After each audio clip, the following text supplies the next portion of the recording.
নবীজির মোহাব্বত যদি শিখতে হয়, 12 রবিউল আউয়াল আল্লামা তৈয়ব শাকিরুল্লাহ রাহমাতুল্লাহি আলাইহির দেওয়া জশ্নে জুলুসে ঈদে মিলাদুন নবীর মাঠে গেলে বোঝা যাবে নবীর মোহাব্বত কাকে বলে।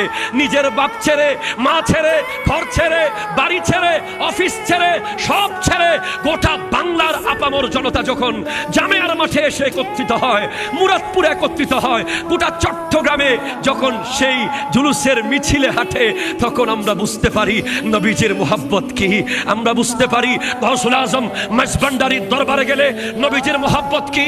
আমরা বুঝতে পারি শাহ আমানতের দরগায় গেলে নবীজির মোহাব্বত কি।